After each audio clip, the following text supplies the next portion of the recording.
चलिए फ्रेंड्स, बोलते हैं आज का अपना वीडियो। आज की इस वीडियो में आपको बताऊंगा क्लास 10th के लिए मैथ्स का होगा, जो कि मॉडल क्वेश्चन पेपर है, इसी वर्ष का है। अगर आप क्लास 10th में हैं तो इस वीडियो को लास्ट तक जरूर देखना, क्योंकि आज के इस वीडियो में आपको बताऊंगा मैथ्स के बहुत ही इंपॉर्टेंट क्वेश्चन जो कि लगभग हर साल आते हैं और इस बार भी पक्का फंसने वाले हैं आपके एग्जाम में। जो कि क्लास 10th का होगा, मैथ्स का होगा, आपका मॉडल क्वेश्चन पेपर है, यानी कि पूर्णांक यानी 80 मार्क्स का आपका यह मॉडल क्वेश्चन पेपर है। निर्देश आपके सामने दिए जा रहे हैं, वेरी वेरी मोस्ट है। निर्देश पढ़ना बहुत ही जरूरी है।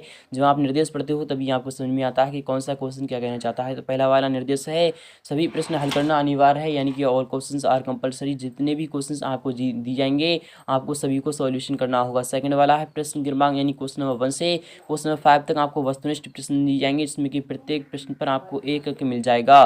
तीसरा है प्रश्न क्रमांक 6 से 10 तक आपको प्रत्येक प्रश्न का उत्तर आपको 2 अंक देगा, यानी कि एक क्वेश्चन का जवाब देने पर 6 से 10 तक के बीच में अगर आपने एक क्वेश्चन का जवाब दे दिया तो आपको 2 अंक मिल जाएगा। तो चौथा है कि प्रश्न क्रमांक 11 से 15 तक प्रत्येक प्रश्न का उत्तर आपको 3 अंक देगा, यानी एक क्वेश्चन का जवाब देने पर क्वेश्चन 11 से क्वेश्चन 15 के बीच में अगर आपने एक क्वेश्चन का जवाब दे दिया तो आपको 3 अंक मिल जाएगा।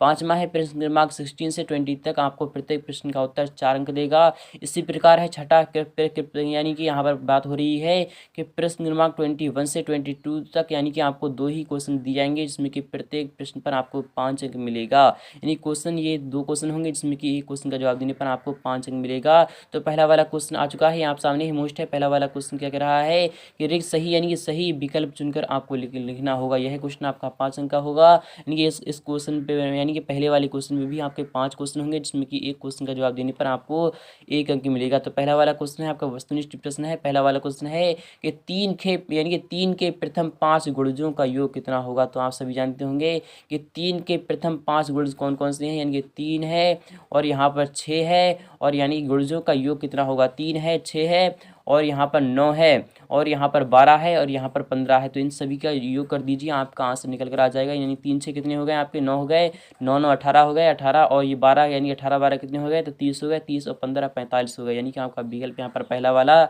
बिल्कुल सही हो जाएगा। नेक्स्ट क्वेश्चन भी देखते हैं कि 0 - 2 और 5 वाली बहुपदों की संख्या कितनी होगी। तो आप सभी जानते होंगे यह द्विघात बहुपद होगा, इसमें कि 2 शून्य आ रहे हैं, क्या 1 होगी या फिर 2 होगी या फिर 3 होगी या फिर यानी 3 से अधिक होगी। तो आपका जवाब आ जाएगा सेकंड वाला ऑप्शन। नेक्स्ट क्वेश्चन देखते हैं, क्वेश्चन थर्ड भी आपका मोस्ट है कि त्रिभुजों में, यानी त्रिभुज ABC और DEF में एंगल B = एंगल E है और एंगल F = एंगल C है तथा AB = 3DE है। तो सर्वांग सम परंतु समरूप नहीं, समरूप परंतु सर्वांग सम नहीं है, ना तो सर्वांग सम ना ही समरूप, सर्वांग सम और समरूप दोनों। तो आपका जवाब क्या आना चाहिए, इसका जवाब आपको कमेंट बॉक्स में देना होगा। यह आपका मोस्ट है, पक्का फंसता है और इस बार भी पक्का फंसेगा। नेक्स्ट क्वेश्चन है कि समीकरण x² + 1 का होल स्क्वायर माइनस s² = 0 के, यानी 4 वास्तविक मूल हैं या फिर 2 वास्तविक मूल हैं या फिर कोई, यानी कि कोई वास्तविक मूल नहीं है या फिर का एक वास्तविक मूल है। तो आपका जवाब क्या आना चाहिए, तो मैं आपको यहाँ पर बता रहा हूँ s² यानी x² + 1 का होल स्क्वायर आपका क्या आ जाएगा निकल कर, इस तरीके से आपका निकल कर आएगा आंसर। तो यहाँ पर देख लीजिए s² यानी कि आपका यहाँ पर s4 आ जाएगा निकल कर। पहले तो यानी कि s² का जब हम यानी गुणा करते हैं 2 से तो आपका s4 आ जाता है और आपका यहाँ पर कितना आएगा, तो 2x² यहाँ पर आ जाएगा निकल कर आपका 2x²। यहाँ पर निकलने के बाद भी आपका यहाँ पर कितना आएगा, तो यहाँ पर एक आपका 1 आएगा निकल कर और माइनस s² आपका वैसा का वैसा ही रहेगा, = 0 आपका रहेगा। तो s4 यानी कि आपका यहाँ पर क्या निकल कर आएगा, तो s4 यहाँ पर आएगा और आपका यहाँ पर यानी कि क्या आएगा, तो वही आपका आएगा x² यानी कि प्लस का x² आएगा, -1 = आपका यहाँ पर 0 आ जाएगा। इस तरीके से आपका आंसर आएगा। तो वह निकल कर, तो उसके जो कितनी वास्तविक मूल हैं, तो आपका जवाब आएगा कि वास्तविक, यानी कि 4 वास्तविक मूल हैं, यानी कि आपका विकल्प यहाँ पर पहला वाला बिल्कुल सही हो जाएगा। नेक्स्ट क्वेश्चन में देते हैं, क्वेश्चन 5 भी आपका मोस्ट है, पक्का फंसता है।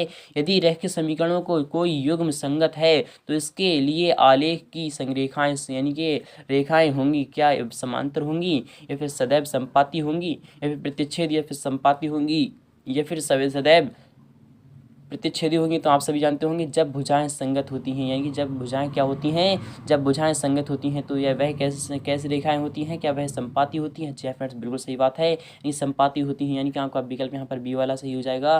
तो नेक्स्ट क्वेश्चन भी आपका मोस्ट है, पक्का फंसता है। सेकंड क्वेश्चन क्या कह रहा है कि रिक्त स्थानों की पूर्ति कीजिए, यानी कि फिल इन द ब्लैंक्स, आपको खाली स्थान भरना होगा।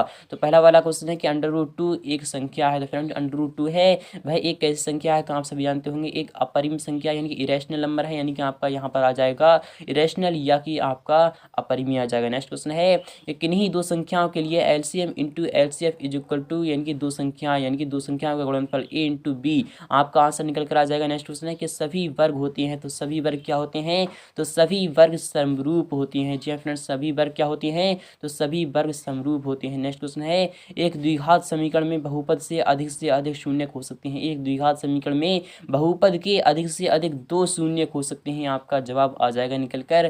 तो नेक्स्ट क्वेश्चन भी आपका मोस्ट है। पांचवा वाला क्वेश्चन क्या कह रहा है कि प्रमेय का एक सिद्ध किया हुआ क्या है, तो एक सिद्ध किया हुआ एल्गोरिथम है, आपका आंसर निकल कर आ जाएगा। तो नेक्स्ट क्वेश्चन भी आपका मोस्ट है।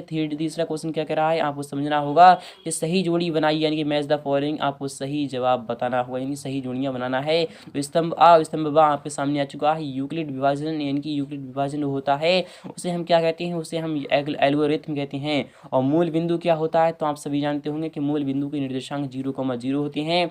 अल्फा प्लस बीटा क्या होता है, आप सभी जानते होंगे यानी कि शून्यांकों का जो योग होता है, यानी शून्यकों का जो योग होता है तो -b/a होता है। यानी -b यानी कि x का गुणांक यानी -x का गुणांक अपॉन s² का गुणांक यानी कि आपका विकल्प यहाँ पर डी पर चला जाएगा। s³ क्या होता है, तो आप सभी जानते होंगे s³ एक द्विघात यानी त्रिघात बहुपद है।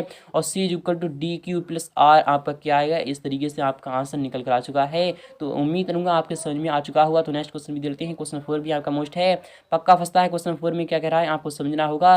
पहला वाला क्वेश्चन है यानी कि सत्य और असत्य आपको बताना होगा। एक प्राकृतिक संख्या का अभाज्य गुणनखंड उसके गुणनखंडों के क्रम को छोड़ते हुए अद्वितीय होता है कि यह सत्य है, आपको यह बताना होगा। फिलहाल कि आपका ये क्या आना चाहिए, मैंने आपको लिख दिया है। नेक्स्ट क्वेश्चन है कि घात 1 के बहुपद को द्विघात बहुपद कहते हैं, नहीं, आपका यह भी इनकरेक्ट हो जाएगा क्योंकि उसे हम रैखिक बहुपद कहते हैं। नेक्स्ट क्वेश्चन है कि सभी सर्वांगसम आकृतियां समरूप होती हैं परंतु इसका विलोम सत्य नहीं है। सभी सर्वांगसम आकृतियां समरूप होती हैं परंतु इसका विलोम सत्य नहीं है, क्या यह सत्य है? जी हाँ फ्रेंड्स, बिल्कुल सही बात है। नेक्स्ट क्वेश्चन है एक द्विघात समीकरण ax² + bx + c = 0 में दो भिन्न वास्तविक मूल होते हैं। यदि b² - 4ac यानी कि छोटा है 0 हो तो 0 से, तो आपका यह जवाब सत्य है या फिर असत्य है, तो आप सभी जानते होंगे यह आपका यानी कि दो भिन्न वास्तविक मूल प्राप्त होती हैं, क्या यह सत्य है?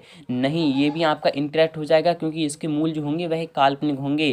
काल्पनिक इसलिए होंगे क्योंकि इसमें 0 बड़ा है ना कि ये यानी कि शून्य बड़ा हुआ। नेक्स्ट क्वेश्चन है, क्वेश्चन 5 आपका मोस्ट है।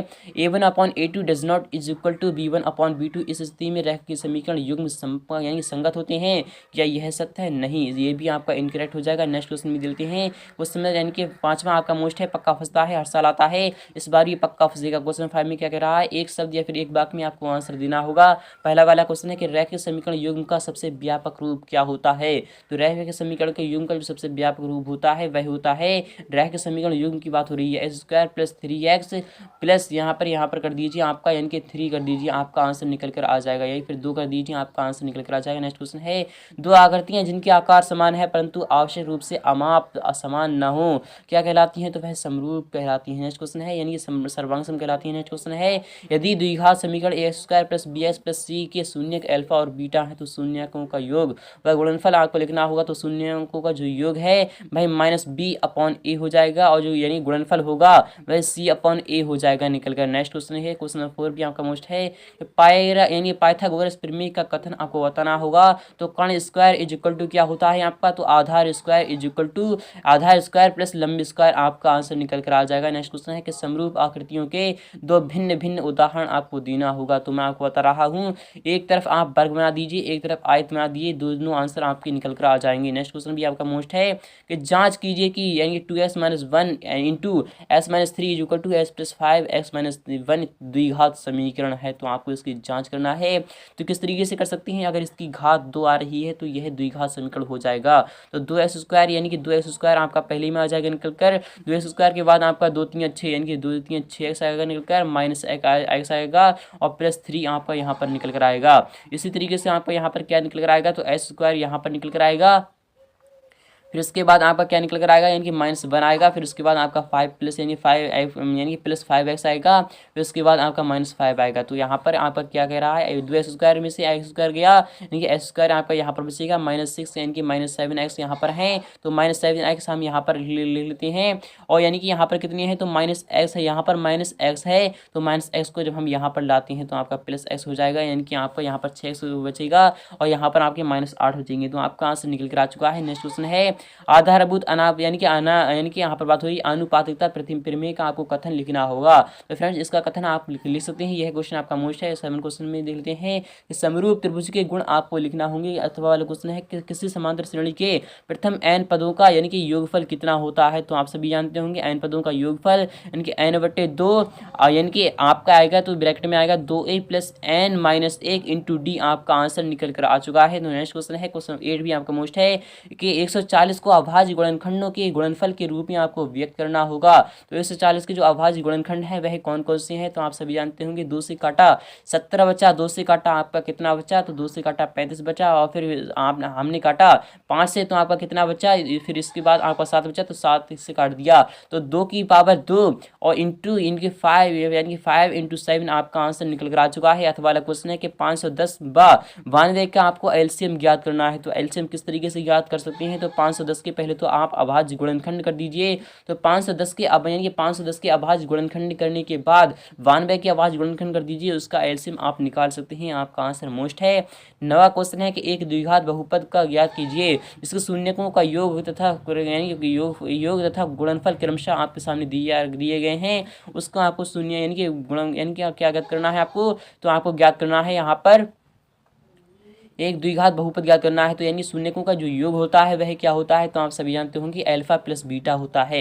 अल्फा प्लस बीटा, मान लो अल्फा और प्लस बीटा है, यानी कि अल्फा प्लस बीटा मैं यहाँ पर आपको सॉल्व करके दिखा रहा हूँ। अल्फा प्लस बीटा आपका क्या है, तो अल्फा प्लस बीटा है आपका 1/4 है। और अल्फा इंटू बीटा क्या है आपका, तो अल्फा इंटू बीटा आपका है क्या है, यहाँ पर देख लेते हैं, यानी कि आपका यहाँ पर -1 है। अल्फा इंटू बीटा आपका ये -1 है और अल्फा प्लस बीटा आपका 1/4 है। तो इसका जो फॉर्मूला होता है वह क्या होता है, तो s² minus alpha plus beta x यानी कि इंटू या फिर आएगा आपका प्लस अल्फा बीटा। तो आपका इस तरीके से आंसर आएगा फिलहाल के s² का s² यहाँ पर निकल कर आ जाएगा minus alpha plus beta is equal to क्या है, तो माइनस अल्फा प्लस यानी कि आपका प्लस में माइनस में आपका क्या निकल कर आएगा, तो वह आएगा -1/4x। इस तरीके से आपका निकल कर आएगा। तो यानी कि आपका क्या निकल कर आएगा, 1 आएगा निकल कर। इस तरीके से आपका आंसर निकल कर आ चुका है। तो फ्रेंड्स उम्मीद करूंगा आपको समझ में आ चुका होगा। अथवा वाला क्वेश्चन आपका मोस्ट है कि प्रत्येक के लिए एक उदाहरण आपको देना होगा। रेखीय बहुपद क्या है, तो रेखीय बहुपद क्या होता है, यानी रेखीय बहुपद क्या होता है, तो आप सभी जानते होंगे जिस बहुपद की घात 1 होती है उसे हम रेखीय बहुपद कहते हैं। क्या होता है, तो 3x + 2 यानी कि 3x + 2 इज इक्वल टू आपका क्या निकल कर आएगा, 0 निकल कर आएगा। इस तरीके से आपका एक रेखीय बहुपद हो जाएगा। शून्य बहुपद क्या होता है, द्विघात बहुपद क्या होता है, अचर बहुपद क्या होता है, आप इन सभी के भी उदाहरण दीजिए। 10वां क्वेश्चन है कि दी हुई एपी के प्रथम 4 पद आपको लिखना होगा, जबकि प्रथम पद ए है यानी इज इक्वल टू 10 है, सर्वांतर आपका डी है इज इक्वल टू 10 है। तो आपको क्या बताना है इसमें, तो आपको बताना होगा कि प्रथम 4 पद आपको लिखना होंगे। फ्रेंड्स जो प्रथम 4 पद होंगे वह कौन कौन से होंगे, तो पहला प्रथम 4 पद यानी कि पहला वाला पद तो आपको दिया जा रहा है इज इक्वल टू 10। जो दूसरा पद होता है वह क्या होता है, तो a + d होता है। ए के स्थान पर आपको 10 रखना होगा और डी के स्थान पर a + d होता है।